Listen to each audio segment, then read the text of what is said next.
একটা বাবা চিন্তায় পড়তো, এই মেয়েটার জন্ম নিয়েছে, না না না, একে রাখা যাবে না। জীবন্ত মেয়েদেরকে কবর দেওয়া হতো মক্কার ওইখানে। ভাই আমার, সেই কঠিন জায়গা, সেই কঠিন সময় নবীজি আসলেন।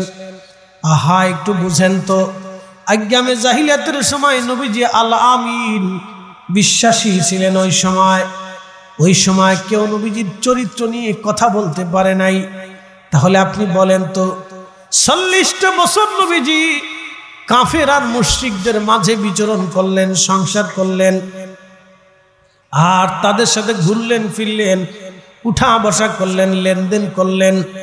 কাফের মুশরিকরা ওই সময় নবীকে এতটাই বিশ্বাস করত যে তারা তাদের গচ্ছিত সম্পদগুলি নবীজির কাছে জমা করে দিয়ে যাইত, আর নবীকে বলতো আল আমিন, আল আমিন, আল আমিন। সেই জন্য বলতেছি, নবীজি যদি 40টা বছর কাফেরদের সাথে উঠা বসা করতে পারে, তাহলে আপনার প্রতিবেশী হিন্দু যদি হয়, আপনি তার সাথে সুন্দর আচরণ করতে হবে। তার হক আপনি নষ্ট করতে পারবেন না। আপনার প্রতিবেশী যদি খ্রিস্টানও হয়, আপনি তার হক নষ্ট করতে পারবেন না। আপনার প্রতিবেশী যদি মাজুসি হয়, আপনার প্রতিবেশী যদি শিখ বৌদ্ধ হয়, আপনি তার হক নষ্ট করতে পারবেন না। আপনার প্রতিবেশী দোকানদার যদি অন্য ধর্মের হয়ে থাকে, আপনি তার হক নষ্ট করতে পারবেন না। 40 বছর থেকে আপনি একটু আদর্শ দেখে যান। আপনি আমার নবী, আহা, যেই জমানার মানুষেরা জীবন্ত জীবন্ত নারীদেরকে কবর দিত, আহা, নবীর একজন সাহাবী ছিলেন, এ সাহাবীর নাম দাহিয়াতুল কালবি। নবীজির কদমে এসে কালেমা পড়লেন। আল্লাহর নবীর দরবারে এসে বলেন, ইয়া রাসূলুল্লাহ, ইয়া হাবিবাল্লাহ, আমি জীবনে অনেক বড় একটা অপরাধ করছি। নবীজি, আমার এই অপরাধ কি ক্ষমা হবে নি ইয়া রাসূলুল্লাহ? নবীজি বললেন, দাহিয়া, বলো জীবনে কি অপরাধ করছো? বলে, হুজুর, আমার অপরাধ হলো আমার একটা কন্যা সন্তান হয়েছিল। আমার স্ত্রী অন্তঃসত্ত্বা। আমি আমার স্ত্রীকে বললাম, বিবিরে, আমার এই সন্তানটা যদি ছেলে হয় তাহলে বাঁচায় রাখবা, আর যদি মেয়ে হয় তাহলে জীবন্ত কবর দিয়ে মেরে ফেলবা। আমি কোনো মেয়ের সন্তান দেখতে চাই না। স্ত্রীকে বলে আমি চলে গেলাম ব্যবসার উদ্দেশ্যে যাওয়ার পরে বহুদিন পার হয়ে গেল। আমি ব্যবসা বাণিজ্য শেষ করে আমি দেশে ফিরলাম। ঘরের দরজার মধ্যে গেলাম, দেখি ফুটফুটে সুন্দর একটা মেয়ে দৌড়ায় আসে। আমাকে আব্বু আব্বু বলে ডাকতেছিল। স্ত্রীকে বললাম, বিবিরে, তোমাকে না বলছি সন্তান হলে, মেয়ে হলে জীবন্ত কবর দেবা? এই মেয়েটাকে আমাদের বলে, হ্যাঁ স্বামী। তাহলে মেয়েটাকে কেন কবর দাও নাই? স্ত্রী বলতেছিল, স্বামীরে ক্ষমা করে দিবেন, আপনি বাবা, আমি মা হয়ে মেয়েকে হত্যা করতে পারি নাই। ওগো স্বামী আমার, আপনার কাছে এই মেয়েটা আমি ভিক্ষা চাই, আপনি আমার এই মেয়েটাকে মেরে ফেলে দিবেন না।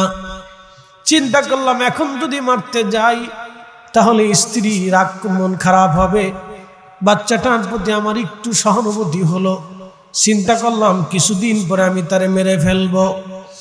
আমার সাথে রইতে লাগলো, কাছে কাছে থাকে, আমার কাছে এসে বসে, আমার সাথে খায়, আমার সাথে ঘুমায়। হুজুর, ছোট্ট মেয়েটা আমি বাবারে পাইয়া ভালোবেসে ফেলছে। আহা, ছোট্ট মেয়েটা আমারে ভালোবেসে ফেলছে। ইয়া রাসূলুল্লাহ, একদিন আমার স্ত্রীকে আমি বললাম, বিবিরে, তুমি আমার এই মেয়েটাকে আমার কাছে দাও, আমি মেলা থেকে ঘুরাই নিয়ে আসি। হুজুর, বিবিরে ধোঁকা দি আমি আমার বাচ্চাটাকে কাঁধে করে নিয়ে রওনা দিলাম।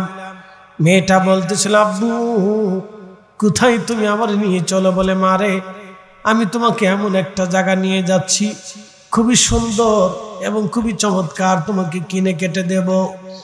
মেয়েটাকে মিথ্যা বলি আমি যেতে যেতে মরুভূমির ভিতরে চলে গেলাম।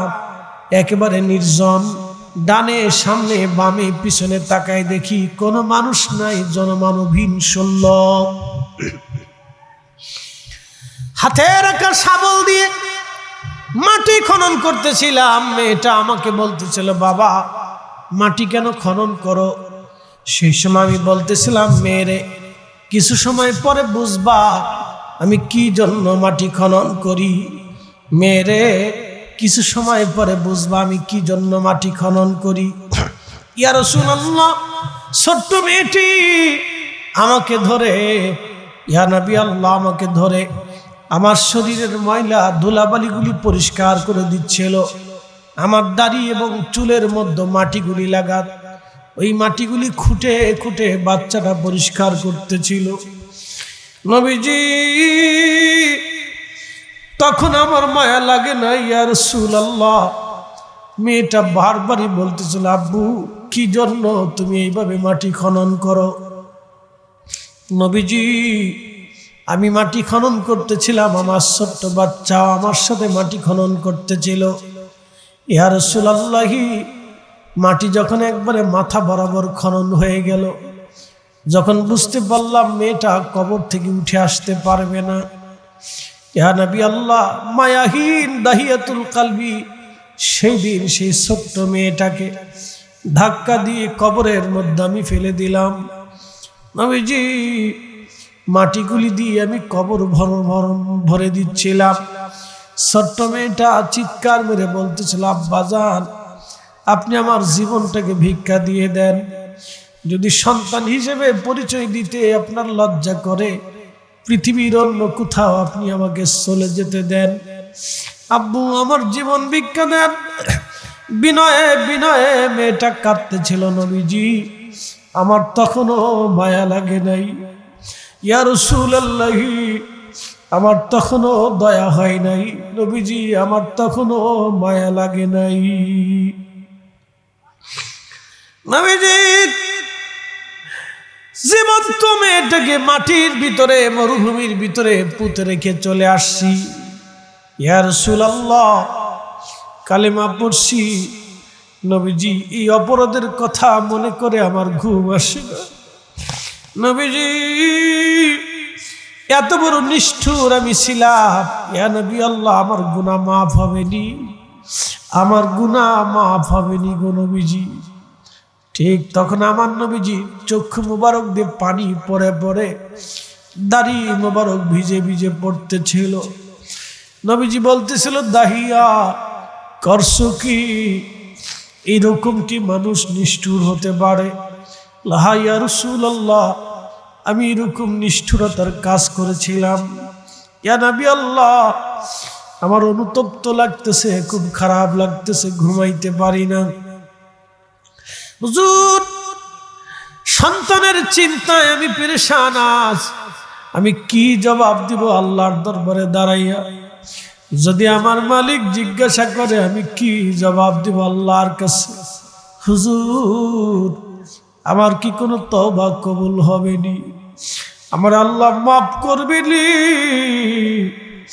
আমার প্রভু আমার মালিক আমারে ক্ষমা করবেনি? আল্লাহর নবী ডাক দিয়ে বললেন, দাহিয়া রে, তুমি যেই দিন কালেমা পড়ছো, কালেমা পড়ার কারণে তোমার পূর্ববর্তী সব গুনাহগুলি আমার আল্লাহ সাথে সাথে মাফ করে দিয়েছে। চিৎকার মেরে জোরে বলেন আল্লাহু আকবার। দাহিয়াতুল কলবি, আল্লাহর নবী বলেন, দাহিয়া রে, তোমার জীবনের গুনাহ মাফ হয়েছে, তুমি চিন্তা করিও না, আল্লাহ তোমারে মাফ করে দিয়েছি। আমার আল্লাহ বলেন, কুল, হুজুর আপনি উম্মতকে বলে দেন, ইয়া ইবাদিয়াল্লাযী আসরাফু আলা আনফুসিহিম লা তাকনাতু মির রাহমাতিল্লাহ। হুজুর আপনি আমার বান্দাদেরকে বলে দেন, হে বান্দারা, আল্লাহর বান্দারা, নিজের নফসের সাথে, ওই যে দেখেন নফস, ইবাদিয়াল্লাযী আসরাফু আলা আনফুসিহিম, তোমরা তোমাদের নফসের সাথে যত জুলুম করো, যত অপরাধ করে থাকো, তুমি অপরাধ করতে করতে আসমান আর জমিন ভরে ফেলে দিয়েছ। 7টা আসমান আর জমিন যদি ভরে যায়, তুমি চিন্তা করিও না, লা তাকনাতু মির রাহমাতিল্লাহ, আমার রহমত থেকে তুমি নিরাশ হইও না। একটা জবান বন্ধ থাকবে না, একবার জোরে বলা যাবে কি মারহাবা। ক্ষমা করে কে? আরো জোরে কে? আগে যদি সম্ভব হয় তো ইফতারের আগে করেন, যদি তাহাজ্জুদের সময় সুযোগ হয় তো রহমতের সময় করেন, যদি ফরজ নামাজের পরে হয় তারপরে করেন, যদি নফল নামাজের পরে হয় তারপরেও আপনি করেন, মাহফিলের শেষে যদি হয় আপনি তারপরেও করেন, মাহফিলের ভিতরে যদি হয় আপনি তারপরেও দোয়া করেন। কারণ জীবনের কোন দোয়া কবুল হবে আমরা জানি না। কি কথা কর না কেন, ঠিক কিনা? মনে রাখবেন, প্রত্যেক দিন হাত বাড়াইলেই কবুল হবে বিষয়টা এরকম না। জীবনের কোন দোয়া কবুল হবে আমরা জানি না, জীবনের কোন ইবাদত কবুল হবে আমরা জানি না, জীবনের কোন আমল আল্লাহর কাছে পছন্দ হবে আমরা তাও জানি না। আশেপাশে জিম দিছে, ধাক্কা দেন, লাড়াচাড়া দেন, রাত 1টা বাজতেছে, কম বাজে না? ওয়াজ প্রায় পনে দেন, 2 ঘন্টা হয়ে গেছে। একসাথে মারহাবা, 2 ঘন্টা হয়ে গেছে। বুঝেন নাই যে 2 ঘন্টা কোন দিক দিয়ে যায়? জিকির করাবো ইনশাল্লাহ, অসুবিধা নেই। এখন আপনাদেরকে মাসলা বুঝাই, জিকির করবেন অসুবিধা নেই, মাসলা বুঝাই। পতিতা নারীর মাপ হলো কি দিয়ে? কুকুরকে, তৃষ্ণার্ত কুকুরকে পানি পান করাইয়া পতিতা নারীর ক্ষমা হয়ে গেল। কেন ক্ষমা হলো? দয়া। একসাথে বলেন কি? জোরে বলেন, আরো জোরে। তরিকা বুঝে যান। 1 নম্বর কি? দয়া। জোরে বলেন কি? এটাকে বলে ইহসান। ইহসান বিল ইহসান, দয়ার বিনিময়ে দয়া। জোরে বলেন, দয়ার বিনিময়ে। জোরে বলেন, দয়ার বিনিময়ে। পতিতা নারী অনেক অপরাধ করছে, অনেক জীবনে গুনাহ করছে, এটি মারাত্মক গুনাহ, খুব কঠিন গুনাহ। জেনার গুনাহ হচ্ছে খুব ভয়াবহ গুনাহ। তারপরে সে টাকার বিনিময়ে দেহ ব্যবসা, টাকাও হারাম, জেনাও হারাম, টাকাও নাপাক, জেনাও নাপাক। সে বহু পুরুষের শয্যাশায়ী হয়েছে, নিকৃষ্ট কাজ সে জীবনে করেছে, কিন্তু দয়া করছে আল্লাহর এক সৃষ্টিকে। দয়া, দয়া। শুধু দয়া করার কারণে, ইহসান করার কারণে আমার রব এই পতিতা নারীর জীবনের সমস্ত গুনাহকে মাফ করে আল্লাহ তাকে বেহেশতে পাঠাই দিচ্ছে। না হয় না? আর একটু জোরে বলুন। জোরে না বললে হবে না, একসাথে একসাথে একসাথে। আল্লাহ আপনারই সুবহানাল্লাহ বলার কারণে আল্লাহ আপনারও মাফ করতে পারে। জোরে বলে, হুজুর কেন মাফ করবে? আপনি আল্লাহর দয়ার উপরে খুশি হয়েছেন, যে তাহলে আমিও দয়া পাওয়ার আশা রাখি। কি কথা ঠিক আছে? ঠিক আছে নি? আশা আসেনি? আল্লাহর দয়া পাওয়ার আশা আসেনি? কার কার আছে? একটু হাত বাড়ান, হাত বাড়ান, হাত বাড়ান, ঘন্টন যাক। নারে তাকবীর, নারে তাকবীর, নারে রিসালাত। হাত নামান। তাহলে রহমত কাজা করবেন নি? চেষ্টা করবেন, এটা জটিল কাজ। চেষ্টা করবেন, রহমত না পড়লে অন্তত ফজর উঠে হলেও 2 সেটটা ডাক আল্লাহরে দিয়ে। কথা ঠিক আছে নি? যদি শেষ রাতে নাই পারেন, তার যদি উঠতে পারেন নাই, রহমত পালন করতে পারেন নাই, আপনার সুযোগ নাই, তো অন্তত ডাক দিয়ে। 3টে নাম, খুব দামি নাম, বুঝাই দিয়ে গেলাম। কোন ছাতা, কোন কে বেদাত সাদাত বলবো, ছাতা দেখার সময় নাই, আমরা আল্লাহরে ডাকতেছি। কথা ঠিক আছে কিনা? ডাকি কারে? আল্লাহরে। অনেকে বুঝে নাই, বিষয়টা বুঝে না। আমি আপনারা আজকে বুঝাই দিলাম, এটার নাম দয়া, ইহসান, রহমান, রহিম। এই জন্য আল্লাহর কোরআনে আল্লাহ একটা আয়াত দিছে, শুনে যান। ওয়ার শেষ, এরপর জিকির করাচ্ছি।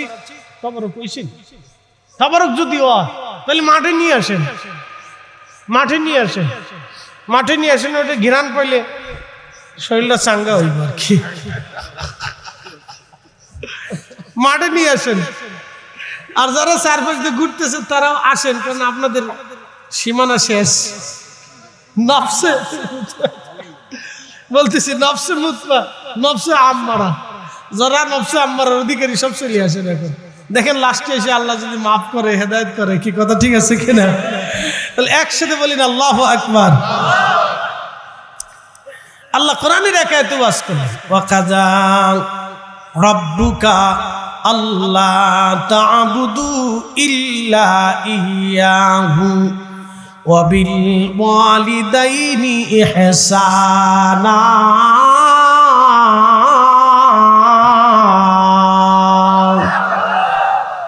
মানুষ হইয়া ভবেতে আসিয়া মানুষের করিলাম কি, মানুষ হইয়া ভবেতে আসিয়া মানুষের করিলাম কি বুঝতে অসুবিধা? হ্যাঁ, আসতে কোন কেন জোরে বলে। কারো ঘাড়ের উপর বসছে নাকি? আবার পল্লী পড়ুক, তাতে আমার কি আছে?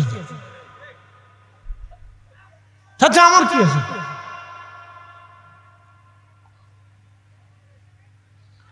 হঠাৎ করে ডিমের দাম বাড়ে, মুরগাই কি হরতাল ডাক দিছে যে আমি ডিম পারবো না, তোরা পাইরে খা। হঠাৎ ডিমের দাম বাড়লো কেন? সিন্ডিকেট আলাদা সিন্ডিকেট করে ওরা স্টকে ডিম ঢুকাই দেয়, কোটি কোটি কোটি কোটি টাকার ডিম ফ্রিজের ভিতরে রেখে দিল, স্টকে জমা করে দিল, আর সারে না। 3 দিন যদি না সারে, বলে কি হয়েছে? ডিম নেই। হঠাৎ করে বাজার কৃত্রিম সংকট তৈরি করে দিয়ে ওরা মানুষের কাছ থেকে টাকা লুফে নেয়। আল্লাহর কসম করে বলি, এই মাহফিল সাক্ষী, 1 টাকাও যদি এইভাবে নেয় তো 1 টাকা হারাম। ওই 1 টাকা দিয়ে যদি গরুর গোশত খায়, তাহলে শুয়োরের গোশত আর কুত্তার গোশতের ভিতরে কোনো তফাৎ নাই। এই শীতে বিশুদ্ধ কথা আমার কাছে আর কিছু না। এই ব্যবসা যদি কেউ করে থাকেন তো ছেড়ে দেন। আপনি জীবনের মানে বুঝেন না। আপনি বুঝতেছেন মানুষের বাস দিয়ে বেহেশত তালাশ করবেন না, আবার সেজদার ভিতরে দেখেছি আল্লাহ মাফ করে দাও, শয়তানে হাসে কে উড়ে সিটারে করে সিটার। হ্যাঁ, আমি 9 লক্ষ বছর ধরে আল্লাহর সেজদা দিছি, সিটারই করিনি।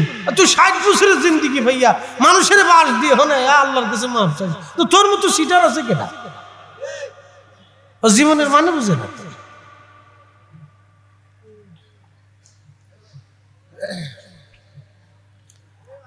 শোনে যাবেন দেবীগঞ্জবাসী, কথাগুলি একবারে পরিষ্কার।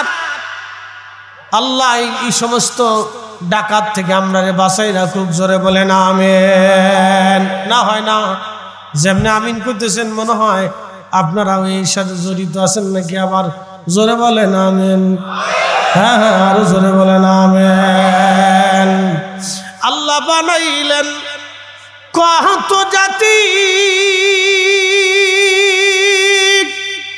হইল না তোর প্রেম প্রীতি। হয়েছে কোন প্রাণীর সাথে? বর্তমান পৃথিবীতে বিজ্ঞানের গবেষণায় 4 লক্ষ প্রজাতির জীব জীবন আছে। কোন জীব জীবনের সাথে আল্লাহর প্রীতি হয় নাই। আল্লাহ ফেরেশতাদের সাথে প্রীতি হয় নাই, জিনদের সাথেও প্রীতি হয় নাই। আল্লাহর প্রীতি হয়েছে মানুষের সাথে। একসাথে কোন আল্লাহু আকবার। এই মানুষের ভিতরে খাজা বাবা আজমিরি, এই মানুষের ভিতরে কুতুবউদ্দিন কাকি, এই মানুষের ভিতরে নিজামউদ্দিন আউলিয়া, যে ডাকাত হওয়ার পরেও আল্লাহর ওলি হয়ে গেছে। এই মানুষের ভিতরে হযরতে মালিক ইবনে দিনার, যে সারা জীবন মদ পান করার পরেও শেষে আল্লাহর ওলি হয়ে কবরে গেছে। এই মানুষের ভিতরে বিশর হাফি, সারা জীবন মদ পান করার পরে ওলি হয়ে কবরে চলে গেছে। এই মানুষের ভিতরে হাসান বসরি, স্বর্ণের ব্যবসা করার পরও দুনিয়া বিরাগী হয়ে আল্লাহর ওলি হয়ে কবরে চলে গেছে। এই মানুষের ভিতরে আব্দুল্লাহ ইবনে মুবারক, যিনি প্রথম জীবনে মদপায়ী নেশাগ্রস্ত হওয়ার পরও পৃথিবীর শ্রেষ্ঠ আলেম দ্বীন হয়েছেন। এই মানুষের ভিতরে শাহজালাল ইয়ামানি মুজাররদি, এই মানুষের ভিতরে 360 আউলিয়া, এই মানুষের ভিতরে ইমামুল আজম আবু হানিফা, এই মানুষের ভিতরে হযরত ইমাম শাফিঈ, এই মানুষের ভিতরে ইমাম মালিক, এই মানুষের ভিতরে ইমাম হাম্বলি, এই মানুষের ভিতরে ইমাম বুখারী, এই মানুষের ভিতরে ইমাম মুসলিম, এই মানুষের ভিতরে ইমাম আবু দাউদ সিজিস্তানি, এই মানুষের ভিতরে ইমাম ইবনে মাজাহ, এই মানুষের ভিতরে ইমাম তিরমিজি, এই মানুষের ভিতরে বড় বড় বুজুর্গ, এই মানুষের ভিতরে বড় বড় শহীদ, এই মানুষের ভিতরে বড় বড় সাহাবী, এই মানুষের ভিতরে অসংখ্য নবী। কথা বলেন ঠিক না বেটা? মানুষের সাথে আল্লাহর প্রেম হয়েছে, মানুষের সাথে হয়েছে, আর বাকি প্রাণীদের সাথে হয়নি।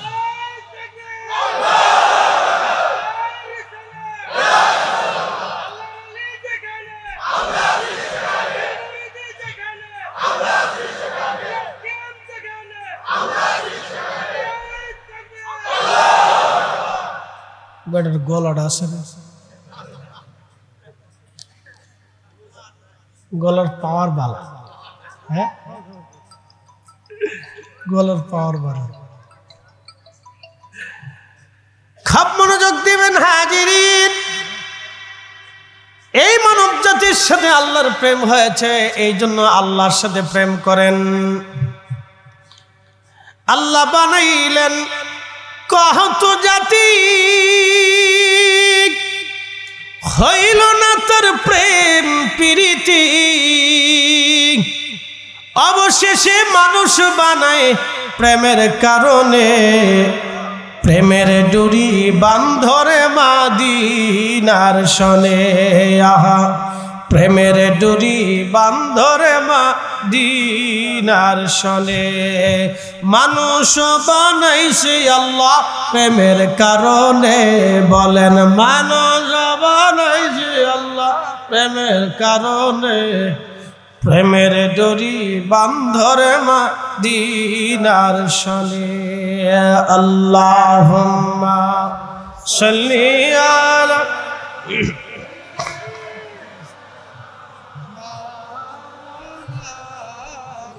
মুহাম্মদ। সাদিলে চিনি সারা দিন, চিনি লবণ সারা, চিনি লবণ সারা, হ্যাঁ মাওলানা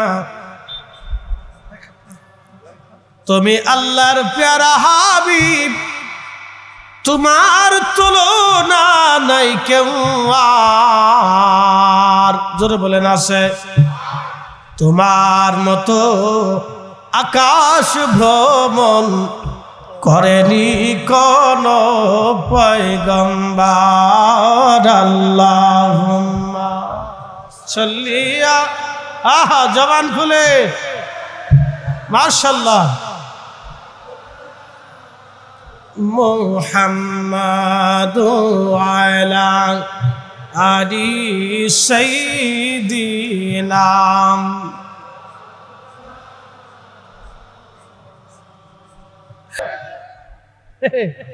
আমি শুয়োর আর কুত্তার সাথে তুলনা দিচ্ছি, ও মানুষ না।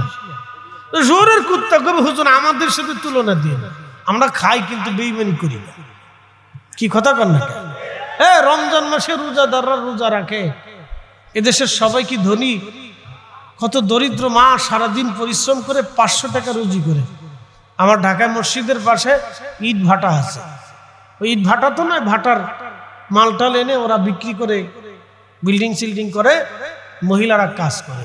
বাচ্চা মার পিঠের উপরে বসে থেকে মা হাতুড়ি পিটিয়ে পিটিয়ে ইট ভাঙতেছে। আমি জিজ্ঞেস করলাম একদিন কত টাকা পান?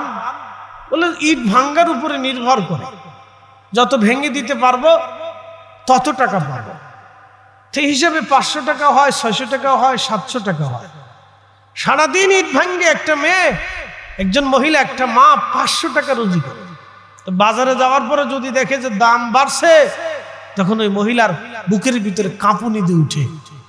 সে কারো কাছে বিচার দিতে পারে না, কারণ তাদের বিচার তো আর আদালত নেয় না, তাদের বিচার সমাজেও হয় না, সমাজও তাদের কথা শোনে না, রাষ্ট্রও তাদেরকে মূল্যায়ন বেশি করে না। ধরো এটা কামলা চামলা মানুষ, ওরা বুঝে কি? বুঝতে পারছেন না? কি কথা কর না, রাষ্ট্র অতটা গুরুত্ব দেয় না, ওরা কামলা সামলা লোক, ওরা বুঝে কি? বুঝতে পারছেন? রাষ্ট্র ততটা গুরুত্ব দেয়। তো গুরুত্ব যদি দিত তাহলে মনে কিছু নিয়েন না, বাংলাদেশের সবচেয়ে বড় সাধক হচ্ছে আমাদের দেশের কৃষক। ও কৃষক যদি আমার দেশের ধান চাষ না করে তাহলে আমার পেটে ভাত আসে না। কৃষক যদি আমার দেশে পরিশ্রম না করে তাহলে সুন্দর সুন্দর খাবার আমাদের মুখের সামনে আসে না। কথা গান জোরে বলে। কিন্তু আফসোস, এখনো পর্যন্ত দেশে কৃষকের মূল্য ভালো কোনো হসপিটালেও নাই, আইন আদালতেও নাই, ডিসি অফিসেও নাই, এসপি অফিসেও নাই, টিএন অফিসেও নাই। কথা গান জোরে বলে। কৃষকরা তো মানুষই মনে করে না, কৃষকরা তো মানুষই মনে করে না।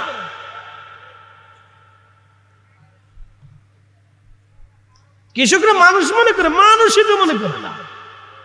তো যতদিন পর্যন্ত আমাদের দেশে পরিশ্রমী মানুষদেরকে মূল্যায়ন করা না হবে, ততদিন পর্যন্ত দেশের কপালে কোনদিন শান্তি নাই, না কখনো শান্তি নেই, সুখ আসবে না, মনে রাখেন।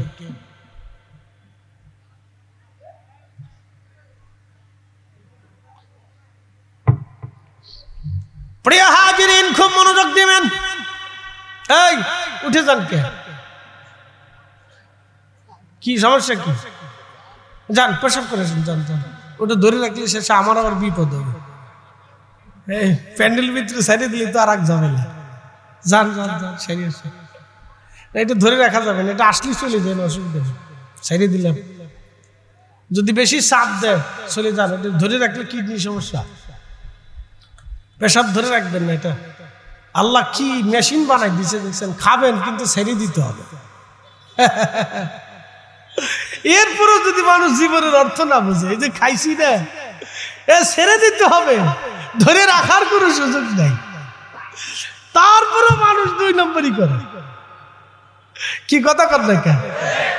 খাচ্ছেন, খেয়ে তো আপনি ধরে রাখতে পারতেছেন, এটা ছেড়ে দিতেই হবে। সকালে দেন আর বিকেলে দেন, দুপুরে দেন আর রাত্রে দেন, ওটা ছাড়তেই হবে। তো বুঝে যান, আল্লাহ ধরে রাখার সুযোগ দেয় নাই। দেবীগঞ্জবাসী মনোযোগ দিবেন। নফসে আম্মারা মুতমাইন্নার কথা বলছিলাম। নফসে আম্মারা আপনাকে নামাজ থেকে সরাবে, রোজা থেকে সরিয়ে দেবে, জিকির থেকে আপনাকে সরিয়ে দেবে, হাকালাল থেকে সরিয়ে দেবে। আর নফসে মুতমাইন্না আপনাকে আল্লাহর ওলি বানাইয়া কবরে নেবে।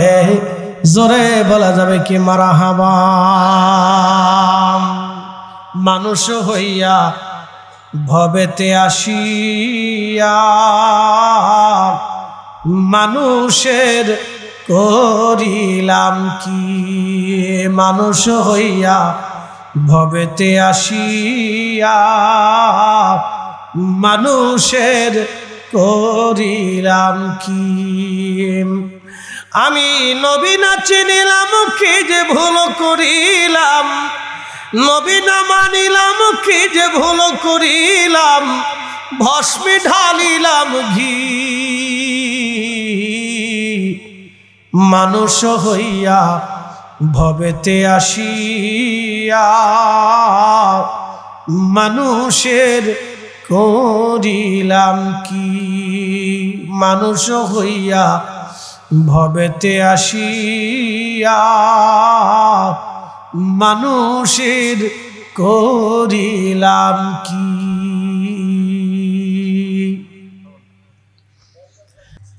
কেউ যদি একবার হার্ট স্ট্রোক করে কোনদিন আর ভালো হয়? জোরে বলেন, হ্যাঁ হাসতে কেমন না, জোরে বলেন। হার্ট ভালো থাকা অবস্থায় যে কাজ করে, হার্ট একবার স্ট্রোক করে আর যদি ওপেন হার্ট সার্জারি হয়, অপারেশন একবার হয়, সে কি আর পূর্ব অবস্থায় ফিরে আসতে পারে? নাই, শেষ, জিন্দিগি শেষ, লাইফের 50% শেষ। ওটা সাঁতার কিচ্ছু নেই। ওটা একসময় মরে, একসময় সারে, একসময় যেতে হয়, একসময় স্মৃতি পড়ে যায়। জিন্দিগির কোনো দাম নেই। আমি যা বলতেছি হিসাব করা কথা বলতেছি। কেউ যদি একবার ব্রেন স্ট্রোক করে, হয় অ্যাবনর্মাল হবে, না হয় বিকলাঙ্গ হয়ে যাবে, আর না হয় মারা যাবে। বেঁচেও যদি থাকে তাহলে বেঁচে থাকার কোনো মানে হয় না। এটা একবারে 50% আধা মারা জীবন। মানুষের কাছে, সন্তানের কাছে সে লোকটা বোঝা হয়ে যায়। ভালো করে শুনে যান, আল্লাহ রাসূল এই চিকিৎসাটা 1450 বছর আগে দিয়েছেন।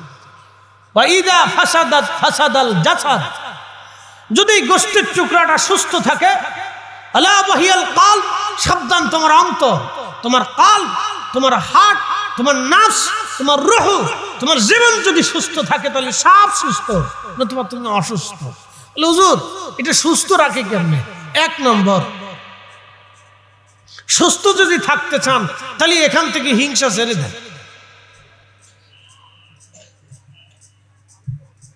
বুঝেন নাই মনে হয়? হ্যাঁ, এটা হলো অরিজিনাল তরিকার ওয়াজ। যারা তরিকা বুঝে, তরিকা নিছে, তরিকা মানে, পীর ওলিদের হাতে যারা বায়াত নিছে, এটা হলো অরিজিনাল ওয়াজ। শুনে যান, হুজুর কেবলা কালবে যে সবক দিছে, সবকটা তো অনেকে বুঝেন না যে কি লেগে সবকটা দিত। হ্যাঁ আসতে কোনকে জোরে বলেন। অনেকে সবকই তো বোঝে না যে এইখানে ধরে সবক দিছে, এইখানে ধরে সবক দিছে, তোমার এইখানে সব। 1450 বছর আগে আল্লাহ রাসূল বলে দিছে এইখানেই সব তোমার।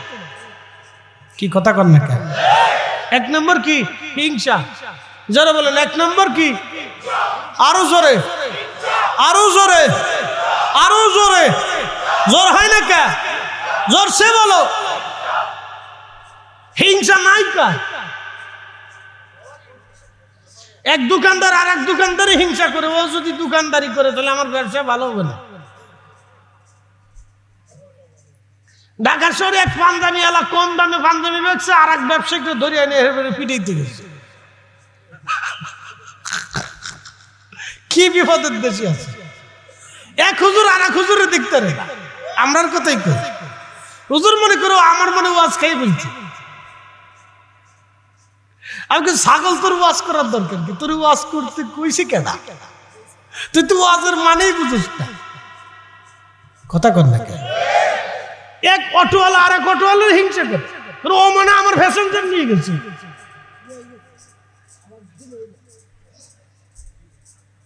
আমাদের দেশে এইরকমও হিংসুটি আছে। এমন হিংসুটি মেয়ে বিয়ে দিতে গেলে বুঝতে পারবেন যে মানুষ কত প্রকার। মেয়ে বিয়ে দিতে গেলে, ছেলে বিয়ে দিতে গেলে বুঝবেন যে গ্রাম আমার প্রতিবেশী কত নম্বর। উরে শয়তানের ঘরে শয়তানেরা। কি কথা কর না, এখানে মানুষও কয় না, মানুষের অর্থই তো বুঝে নেয়। এক নম্বরে হিংসা। জোরে বলেন কি? আরো জোরে বলেন কি? জাপানিরা 100 বছরে সাইকেল চালায়, ইউরোপিয়ানরা 100 বছরে সাইকেল চালাচ্ছে, 100 বছরে সাইকেল চালায়, পেট্রোল মেরে সাইকেল চালাচ্ছে, নিজের রান্না নিজে করে খাচ্ছে, নিজের কাপড় চোপড় ধুচ্ছে। আর আমরা 100 বছরের বুড়ারে ট্রেজারে সইরিয়ে 6 জনে কান্দি করিয়ে তারপরে হসপিটালে নিয়ে শোয়া রাখতে হয়। কন্ত কেন না? ইউরোপিয়ানরা যদিও তারা মুসলমান না, অনেকে মুসলমান না, কিন্তু ওদের কাজ কি জানেন? ওরা ওই যে আরেকজনের জমি দখলের ধান্দা করে না, ওরা ওই হিংসা করে না, ওরা মারামারি করে না, ওরা ওই অহংকার করে না। আরেকজন ভালো হবে ও হিংসা করে ওর ক্ষতি করে দিবে, এটা করে না। বাংলাদেশে এমনও মানুষ আছে, ওই আপনার বাড়ির জমিনে পুকুরে অনেক বেশি মাছ হবে, শত্রুতা করে পুকুরের ভিতরে বিষ ফেলে দেয়। আজকে জোরে বলেন। গাছ লাগাইছেন না, আমের বাগান করছেন, জামের বাগান করছেন, কলার বাগান করছেন, রাত্রিবেলা এসে কলা গাছ কেটে তুই চলে যায়। বুঝেন? ও মানুষ। ওরা মানুষ কই কেনা? হ্যাঁ, ও কিসের মানুষ? পশু পাখিদের সাথে তুলনা দিলেও ওরা কবে যে আমি লজ্জা পেয়েছি। কি কথা ঠিক আছে কিনা? মানুষ কি করে হয়? শীতকালে কুকুরের বাচ্চা হয়, আমার দিকে তাকায়, ওয়াজ শুনে যান, এলো ওয়াজ।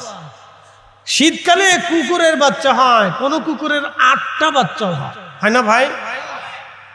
4টে 5টা 6টা 7টা 8টা করে বাচ্চা হয়। আমার দিকে তাকাবেন, একটা লোক ডান বাম করবেন না, কথা খুব গুরুত্বপূর্ণ। 7টা 8টা 9টা করে 10টা করে বাচ্চা হয় কুকুরের। জীবনে দেখছেন কোন কুকুর খাবারের অভাবে ক্ষুধার তাড়নায় তার বাচ্চাদেরকে রেখে পালিয়ে চলে গেছে? জোরে বলেন, পালাইছে? কিন্তু এ জাতির কিছু নারী আছে সন্তান রেখে পর পুরুষের হাত ধরে ফালাই চলে যায়। ঠিক তো, এবার জোরে কইছেন, এবার নিজেরটার উপরে আসেন, নিজের দলের উপরে আসেন। এবার পুরুষ মানুষ কি একবারে সাধু? হ্যাঁ, সাধু না। পুরুষ মানুষও আছে সন্তানের হাতে, স্ত্রীর কাছে সন্তান জন্ম দিয়ে ওই পুরুষ আর এক বেডিরে লইয়া বাইরে চলে গেছে, তারপরে আগের স্ত্রীর সন্তানের খোঁজ খবরে নেয় না। ওরা এই জুনিয়র জানোয়ার আর সুর আর কুত্তার সেইতেও নিকৃষ্ট। কথা বলেন ঠিক না বেটে? ওরা সমাজের নিকৃষ্ট জীব। ওগরে পাইলে শাস্তি করে দৌড়িয়েই নে একবারে কাপড় চুপুর খুলিয়ে ওরে একবারে কায়দা মতো বাটাম চালান দিতে হবে।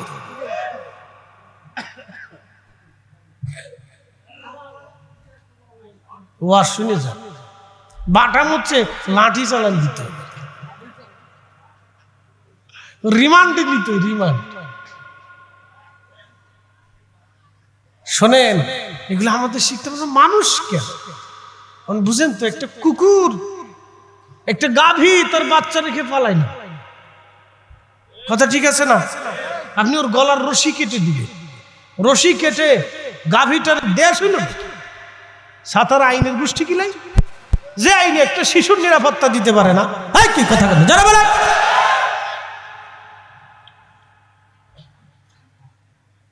এই অবস্থা।